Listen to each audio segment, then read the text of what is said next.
Welcome to the Glenn Beck program. We are so glad that you tuned in today. Tomorrow is Independence Day, and I would strongly urge you to read the Declaration of Independence and the Bill of Rights to your kids this weekend. Do it while you're sitting around in the yard or whatever, and they're going to roll their eyes, and they're going to go, Dad, do it. Do it, do it, do it. I'm having a family reunion next week, and I'm forcing, because it's at my place, so I can force this on, I can inflict it on my family. I'm doing, around the campfire every night, I'm doing one history story, and I'm going to tell them the true history of the patriots and villains of America and what we really stand for. And if they don't like it, tough. I'm old now. I can tell everybody, sit down, get off my lawn. So let me just do this, because I've always wanted to do it, because I just think, Stu, you would agree with me. This is a ratings bonanza. Let me read to you the Declaration of Independence. In Congress, July 4th, 1776, the unanimous Declaration of the 13 United States of America. When in the course of human events, it becomes necessary for one people to dissolve the political bands which have connected them with another, and then to assume among the powers of the earth the separate but equal station to which the laws of nature and nature's God entitles them, a decent respect to the opinions of mankind requires that they should declare the causes which impel them to separation. So in other words, we're going to break up. And we want you to understand why. And here's why. Because we hold these truths to be self-evident, that all men are created equal, that they are endowed by their Creator with certain unalienable rights, and among these are life, liberty, and the pursuit of happiness. The part that we should start to memorize is after this, that to secure these rights, governments are instituted among men, deriving their just powers from the consent of the governed. That was unheard of. That when any form of government becomes destructive to these ends, it is the right of the people to alter or abolish it, and to institute a new government, laying its foundations on such principles and organizing its powers in such a form as to them shall seem most likely to affect their safety and happiness. Thomas Jefferson really thought that it would only last maybe 20 or 30 years. And he thought there should be kind of a revolution every 30 years, every new generation. They have to fight for it themselves. You can't just rule from the grave. And we've done that by fighting wars. Now we don't know our own history. We don't know what we're even fighting for. And, you know, it has to be earned by every generation. But prudence will dictate that governments long established should not be changed for light and transient causes. And accordingly, all experience has shown that mankind is more disposed to suffer while the evils are sufferable than to right themselves by abolishing the forms to which they're accustomed. But when a long train of abuses and usurpations pursuing the same object evinces a design to reduce them under absolute despotism. Got it? When there's a long train, you don't change it for little reasons, but when there's a long train and it shows abuse, abuse, abuse, and it all leads to one thing, despotism, totalitarianism, fascism, communism, then it is their right, it is their duty to throw off such a government and provide new guards for their future security.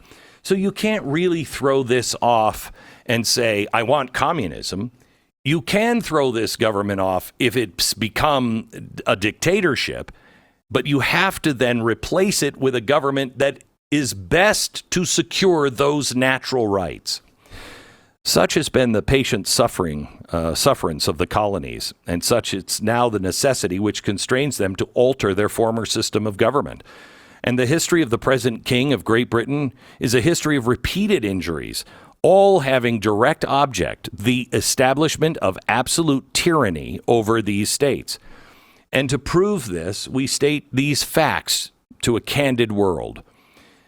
They go into a lot of things. These are called the usurpations, and I just want to touch on them just a little bit, but you should read them all because some of them are really very close to what is happening now. He's forbidden his governors to pass certain laws. He has closed down legislatures. He has forced judges to rule his way. In some areas, he's just said, nope, we're not arresting anybody. We're not trying anybody. Sound familiar? He is preventing immigration with some people, and he is promoting immigration and encouraging immigration from other people. He has suffered the administration of justice totally to cease in some of the colonies. He's made our judges dependent on his will. He's erected a multitude of new offices by a self-assumed power. That would be the deep state. He has kept among us in times of peace armies and ships. He's combined with others to subject us to jurisdiction foreign to our Constitution, giving his assent to their pretended acts of legislation, for protecting them with mock trials from punishment or any murders that they should commit. So in other words, there's no equal justice. There's justice for some and not justice for others. And then this is in the first draft because this had to be voted on. Out of all of these usurpations, he's incited treasonable insurrections in our fellow subjects with the allurements of forfeiture or confiscation of our property. I mean, hasn't that happened with BLM in a way, really? And then he gets down to this, and this is in Thomas Jefferson's own handwriting. He has waged cruel war against human nature itself, violating its most sacred rights of life and liberty in the persons of a distant people who never offended him, captivating and carrying them into slavery in another hemisphere, or to incur miserable death in their transportation. This piratical warfare, the opprobrium of infidel powers, is the warfare of the Christian king of Great Britain. He's determined to keep an open market where capitalized men should be bought and sold. He has prostituted his negative for suppressing every legislative attempt to prohibit or restrain this commerce, and that this assemblage of horrors might want no fact of distinguished dye. He is now exciting those slaves, those very people, to rise in arms against us and to purchase their liberty, of which he has deprived them, and murdering the people on which he also obtruded them, thus paying off former crimes committed against the liberties of one people with crimes in which he urges them to commit against the lives of others. There were only 2 colonies that voted against that. That's why it's not in the final. It was South Carolina, where the Civil War started, and Georgia. In every state of these oppressions, we have petitioned for redress in the most humble terms, and our repeated petitions have been answered by repeated injury. A prince whose character is thus marked by every act which may define a tyrant is unfit to be the ruler of a people who mean to be free. Future ages will scarce believe that the hardiness of one man adventured within the short compass of 12 years only on so many acts of tyranny without a mask over a people fostered and fixed in the principles of liberty. In every stage of these oppressions, we have petitioned. Nor have we been wanting in attentions to our British brethren. We have warned them from time to time of attempts by their legislature to extend an unwarrantable jurisdiction over us. We have reminded them of the circumstances of our immigration and settlement here. We've appealed to their native justice. We have conjured them by the ties of our common kindred to disavow these usurpations, which would inevitably interrupt our connections and correspondence. But they have been deaf to the voice of justice. We must therefore acquiesce in the necessity which denounces our separation and hold them as we hold the rest of mankind, enemies in war, in peace, friends. We, therefore, the representatives of the United States of America in General Congress assembled, appealing to the supreme judge of the world for the rectitude of our intentions, do, in the name and by the authority of the good people of these colonies, solemnly publish and declare that these united colonies, and of right, ought to be free and independent states, that they are absolved from all allegiance to the British Crown, and that all political connection between them and the state of Great Britain is and ought to be totally dissolved, and that as free and independent states they have the full power to levy war, conclude peace, contract alliances, establish commerce, and to do all other acts and things which independent states may have a right to do. And for the support of this declaration with a firm reliance on the protection of divine providence, we mutually pledge to each other our lives, our fortunes, and our sacred honor. Final thoughts before Independence Day. Next. So I want to go over last thoughts for the Independence weekend. There's a couple of things they say, that we're a democracy and that we're not God-centered.